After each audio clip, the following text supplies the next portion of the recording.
में जाए तो लक्ष्मी के बिना आपका काम नहीं होता और महालक्ष्मी का मालिक कौन है ये यहाँ के मंत्री विधायक नहीं बता रहे हैं। ये सबसे बड़ा दुर्भाग्य है। उनको बताना चाहिए कि महालक्ष्मी किसकी कंपनी है। उनको बताना चाहिए कि हजारों हजार हाईवा जिन्होंने बालू घाट का दोहन किया, बालू उठाया, वो किसका हाईवा है, कैसे चल रहा है, कौन ड्राइवर है, किसको पैसा जा रहा है, ये तमाम चीजें मंत्री जी को बताना चाहिए। क्षेत्र की आज हम लोगों ने पीएचडी कार्यालय को घेरा है। आज हम लोगों ने बिजली विभाग से मांग की है कि जी गोड्डा की उसकी जो हक है उस हक को दिलाना है। बिजली हम लोगों को 24 घंटे चाहिए।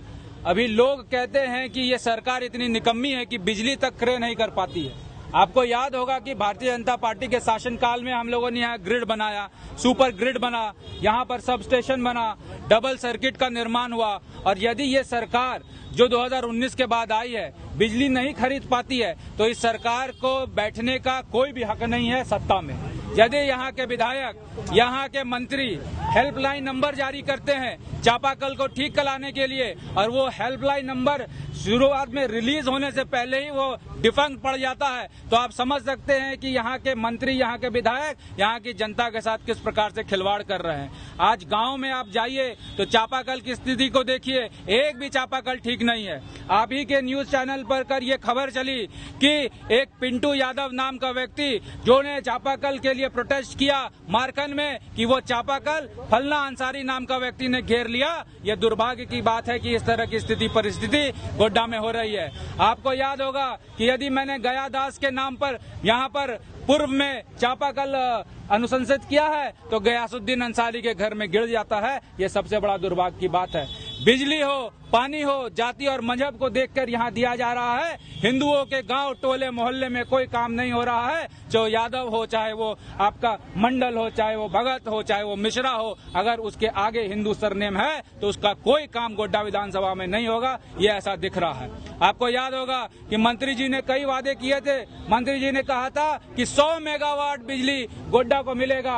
आज आप बताइए कि 100 मेगावाट नहीं, 20 मेगावाट बिजली गोड्डा को नहीं मिल रहा है। आज आप देखिए कि ट्रांसफार्मर जो कि सड़ा हुआ है उसके लिए 20,000 30,000 रुपए देना पड़ रहा है। ये सबसे बड़ा दुर्भाग्य गोड्डा के लिए है। हालिया दिनों में आपने देखा कि मनरेगा कर्मी की मानदेय का मामला हो, 3-3 6-6 महीने से मनरेगा कर्मी को मानदेय नहीं मिला है।